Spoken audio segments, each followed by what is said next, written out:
Մայրաքաղաքում նվազել են սպանության փորձերը ու հրազենի գործադրմամբ դեպքերը։ Երևանի ոստիկանության անցած 6 ամսվա ամփոփ տեղեկություններով որոշ բաժիններում էլ Էրեբունիում, Դավթաշենում և Նուբարաշենում հանցագործությունների աճ է արձանագրվել, իսկ մի շարք ստորաբաժանումներում ավելացել են ընտանեկան բռնության դեպքերը։ Նախարար Արփինե Սարգսյանը մտահոգիչ է համարել հրազենի գործադրմամբ կատարված հանցագործությունները։ Նախարարը հանձնարարել է բացահայտման աշխատանքներին զուգահեռ վերլուծել դրանց առաջացման պատճառները և կանխարգելման ուղղությամբ իրականացնել թիրախային ու հետևողական աշխատանք։ Մենք չունենք հանցավորության կանխարգելման պետական ռազմավարություն, համազգային ռազմավարություն, որը պիտի ենթադրի ինչու է ծնվում հանցագործությունը եւ ինչ անենք, որպեսզի չունենանք եւ ով ինչ պիտի անի։ Ով ինչ անելը նկատի ունեն, որ դա միմիայն ոստիկանության գործ չի, որ շատ հաճախ մարդիկ կարող են պատկերել։ Իրականում թվերը ցույց են տալիս հանցավորության նվազման դրական դինամիկա, բայց քաղաքացիների շրջանում կա տպավորություն, որ դրանք չեն արտացոլում իրերի դասավորությունը գետնի վրա։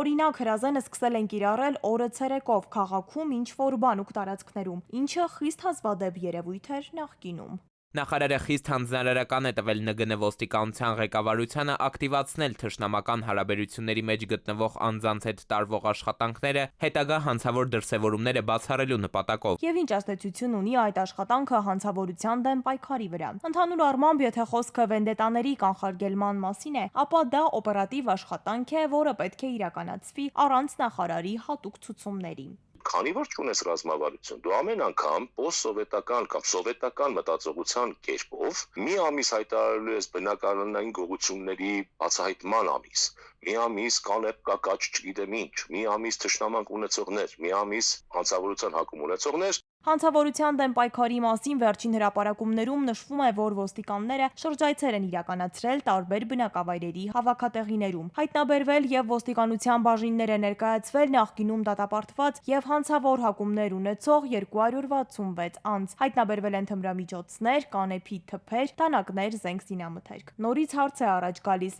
ինչ ասել է հանցավոր հակում ունեցող անձ եւ ով եւ ինչպես է որոշում անձը ունի հանցավոր հակումներ, թե ոչ։ Երբևէ նախկին դատվատություն ունենալը չի կարող հանդիսանալ հանցավոր վարքի հակում։ Արշակն ու Արմենը տենց չհասկացան 260 հոգի որ տարել ես։ Հայտնաբերել ես, չգիտեմ, առանց ներկայացված ենթադրենք 10 հատ կրթփազենք, 3 գրամ թմրամիջոց եւ մի քանի հատ էլ զենք, որը արգրավել ես միգուցե հենց 1 հոգու մոտից։ Այն 200 հոգուն որ տարանք ու ընդամենը 60 հոգու մոտից ձեռք բերեցինք, այն 200 հոգուն չի ենք տարել։ Փորձագետների կարծիքով մեկ այլ խնդիր են իրավապահների կողմից հրապարակվող տեսանյութերը, որոնք ոչ թե դատավարական կարգի պահպանման նպատակ ունեն, այլ առաջին հայացքից պարզապես մարդկանց նսեմացնելու տպավորություն են թողնում։ Այս իրավիճակում ակնկալել, որ հանրությունը դրա արդյունքում կլծվի հավատով առ իրավապահ համակարգը եւ կգնա նրա հետ ավելի սերտ համագործակցության, պայքարելու հանցավորության դեմ միամտություն է։ Եթե վարորդը առաջին անգամ խախտել է ճանապարհային երթևեկության կանոնները եւ դրա հետևանքով մարդու առողջությանը հասցրել է ծանր կամ միջին ծանրության վնաս, հնարավոր է այլևս չենթարկվի քրեական պատասխանատվության։ Նախապայմաններից մեկը վարորդի ու տուժողի միջև հաշտությունն է։ Այսպիսով, Արդարադատության նախարարությունը առաջարկում է փոփոխություն կատարել քրեական օրենսգրքի 342-րդ հոդվածում, որը վերաբերում է ճանապարհային երթևեկության անվտանգության կանոնների խախտմանը։ Այժմ գործող կարգավորումներով նման դեպքերում վարորդի նկատմամբ կիրառվում է պատիժ, տուգանք, հանրային աշխատանքներ, կարճաժամկետ ազատազրկում կամ մինչև 3 տարի ազատազրկում, կամ էլ զրկում են որոշակի գործունեությամբ զբաղվելու իրավունքից։ Որոշ դեպքերում էլ վարորդը զրկված է լինում պատվարը կանխելու հնարավորությունից, միաժամանակ, օրինակ առանց տեսախցիկների առկայության առաջ են գալիս ինչ-որ սուբյեկտիվ գործոններ, սուբյեկտիվ թվային տվյալներ, հնարավոր է դրանք օբյեկտիվին չհամապատասխանեն, օրինակ եմ ցույց բերում սա, բայց պրակտիկայում հանդիպող,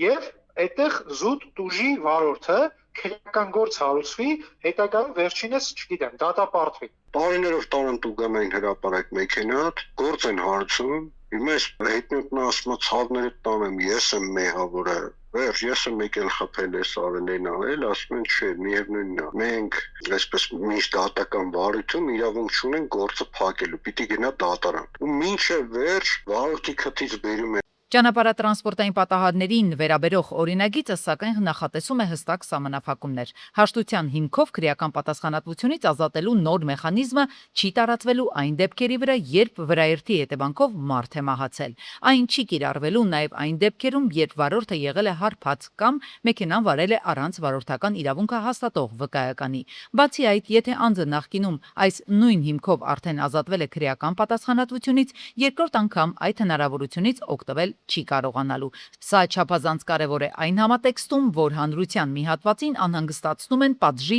թեթևացման տանող կարգավորումները, այսինքն կա մտավախություն, որ դրանց հետևանքով ճանապարհատրանսպորտային պատահարների թիվը Հայաստանի ճանապարհներին կավելանա։ Չեմ կարծում էլի, որ դա պետք է հանգեցնի զգոնության թուլացման, որովհետև հակառակ դեպքում կնշանակի, որ իր առջևում տիրող իրադրություն կա, ինքը միջոց չի ձեռնարկում դիտավորյալ գնա հարվածի հետիոտնին մեքենայի տակ գցի, որը ողջամտության սահմաններում չի տեղավորվում։ Նախորդ տարիներին այս ոլորտում փոփոխությունների մասին էր պարբերաբար բարձրաձայնում փորձագիտական համայնքը։ Երթևեկության կանոնների խախտումներից շատերը քաղաքացիականից տեղափոխվեցին քրեական պատասխանատվության դաշտ, ինչը հանգեցրեց դատարանների գերբեռնվածությանը։ Նման փոփոխությունների նպատակը հիմնականում մեկն է ամբողջ պետական ապարատը, սկսած քննչական գործողություններից, փորձագիտական, դատախազ, դատարաններ, ինչ որ առումով եւ ինչ որ ծանրաբեռնվածությունից թեթևացնել։ Հաշվարկա չէ 100,000 բնակչին քանի քրեական գործ է լինում, ճանապարհային երթևեկության կանոնների խախտման գործերով արդեն աշխարհում, եթե չեմ սխալվում, կամ առաջատարին կամ երկրորդ տեղն ենք զբաղեցնում։ Օրինագծի դրական կողմերը ֆիքսող փորձագետները շեշտում են, որ նախորդ տարիներին երթևեկության կարգավորման process-ում արձանագրված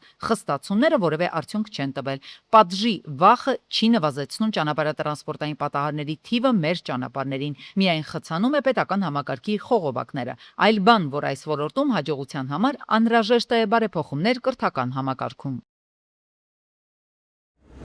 Հայաստանի տնտեսությունը շարունակում է աճել։ Վիճակագրության համաձայն աճում են գրեթե բոլոր ոլորտները, բացառությամբ գյուղատնտեսության։ Այս դաշտում հասկանալի պատճառներով էական խնդիրներ կան, որոնք իրենց զգալ կտան աշնանը։ Իսկ հիմա հիմնական շոկեքարշը, ինչպես եւ նախորդ տարիներին, մնում է կառուցապատումը։ 2026 թվականի առաջին 6 ամիսներին տնտեսական ակտիվության ցուցանիշը նախորդ տարվա նույն ժամանակահատվածի համեմատ աճել է 7.9%-ով։ Շինարարության ոլորտում աճը կազմել է 24.5%։ Ինչի հաշվին է տնտեսության այս ճյուղը շարունակում իր թռիչքային աճը, բնականաբար դրա առաջին գործոններից մեկը բնակարանաշինությունն է։ Օրինակ, եթե անցած տարի 3600 մոտավորապես 3600 գործարք էր եղել առաջի կիսամյակում առաջնային շուկայից, այս տարի 9000-ի շուրջ է, մինչև 5, 6, 7 նույնիսկ 10 տարի տարաժամկետ են տրամադրում։ Կառուցապատողներ կան առանց կանխավճարի են գործարքների իրականացնում վաճառքներանում, որը նախկինում չի եղել։ Անշարժ գույքի նկատմամբ հետաքրքրության աճն ունի մի քանի պատճառ։ Մերձավոր Արևելքում տևական կոնֆլիկտը հանգեցրել է արաբական պետություններից հայկական կապիտալի արտահոսքին։ Արդյունքում 2026 թվականի հունիսի դրությամբ Երևանի վարչական շրջաններում բնակարանների 1 քառակուսի մետրի միջին արժեքը կենտրոնում կազմել է 967,000 դրամ, Արաբկիրում 703,000 դրամ, Նորք Մարաշում 562,000 դրամ, Դավթաշենում 555,000 դրամ։ Ռուսաստանաբնակ հայերի մոտ բավականին մեծ հետաքրքրվածություն կա Հայաստանի անշարժույթի նկատմամբ եւ այնտեղ էլ գիտենք իրավիճակը գնալով ոնց որ թե վատթարանում է եւ բոլորը դրական ձևով են նայում Հայաստանի տենդենսներին։ Վերջին ամիսներին ակտիվ լուրեր են տարածվում այն մասին, որ աշնանը Ռուսաստանում կարող են մասշտաբային հավաքներ սկսվել ռազմաճակատի տարբեր հատվածներում հարձակման նպատակով։ Սա հանգեցրել է դեպի Հայաստան հոսքերի ավելացմանը։ Ներգաղթի այս աճն էլ հանգեցրել է բնակարանների վարձակալության ավելի մեծ պահանջարկի։ Համամասնորեն նաև ազդել է վարձակալության շուկայի վրա։ Էլի կարող եմ ասել 10-ից 15% գները բարձրացել են։ Այսինքն ինչ ես մտածում, ասում ես առնվազն լավ վարձով կտամ։ Եթե չէ, կվաճառեմ։ Առնվազն իրանից ներքև չեն վաճառի այդ գնից ներքև, տեսնում ես ոնց է աճում, էլի։ Շատ արագ սպառվում է։ Կառուցապատման ոլորտում այս թռիչքային աճը բնականաբար ունի դրական էֆեկտ։ Կա աշխատուժի պահանջարկ, մեծ է շինանյութի շուկայում շրջանառությունը եւ այլն։ Սակայն այս ոլորտում կա մի էական խնդիր՝ փողերի ներհոսքն ու ներդրումների աճը կախված չէ մեր ջանքերից։ Այսինքն միջազգային ասպարեզում որոշակի փոփոխությունների դեպքում գերտաքացած անշարժ գույքի շուկան կարող է նույն կերպ եւ սառչել։ Եվ Մերձավոր Արևելքում, եւ ռուս-ուկրաինական պատերազմով պայմանավորված միգրանտների մեծ ներհոսքը որևէ ժամանակ պետք է ընդհատվի, երբ խաղաղություն հաստատվի։ Հայաստանին ինչ կմնա։ Կմնան դատարկ տարածքներ, որոնք պետք է ընթացքում անընդհատ մտածել, թե ինչպես որ ոսկերով մարդկային լրացնել։ Այսինքն այս իրավիճակում պետության գերխնդիրը երկիր հոսող ֆինանսական միջոցներից ստացվող շահույթի հաշվին անվտանգության բարձիկների ձևավորումն է, որպեսզի աշխարհաքաղաքական հնարավոր ցնցումները էական ազդեցություն չունենան երկրում անշարժ գույքի շուկայի եւ հետեւաբար տնտեսության վրա։ Աճը չի կարող լինել շարունակական, դրան միշտ հաջորդում են անկումները, շեշտակի կամ աստիճանական։ ՊԿ արձանագրել է հուլիսին 269 ՀԴՄ խախտում, 69 չձևակերպված աշխատողի դեպք եւ 23 անկանխիկ վճարումների խախտում, ընդհանուր 144.5 միլիոն դրամի տուգանքով։ Խախտումների մեծ մասը գրանցվել է առևտրի, հանրային սննդի, շինարարության եւ ծառայությունների ոլորտում։ ՊԿ հորդորում է հարկ վճարողներին պահպանել օրենքի պահանջները եւ ապահովել հարկային կարգապահություն։ Հանցագործությունների թիվը 2026-ի առաջին կիսամյակում հանրապետությունում նվազել է 65-ով։ Ներքին գործերի նախարարության ոստիկանության պետ Կամո Ցուցուլյանի փոխանցմամբ նույն ժամանակահատվածում բացահայտվել է ավտոմեքենաներից գողություններ կատարող 42 հանցավոր խումբ։ Գրանցվել է ավտոմեքենաների մասերի գողության 920 դեպք, որոնց մի մասը ուղեկցվել է նաև մեքենաների սրահներից կատարված գողություններով։ Միաժամանակ աճել է անչափահասների կատարած հանցագործությունների թիվը, հասնելով 178-ի նախորդ տարվա նույն ժամանակահատվածի համեմատ այն ավելացել է 54-ով։ Իրապահ մարմինների կողմից ձեռնարկված միջոցառումների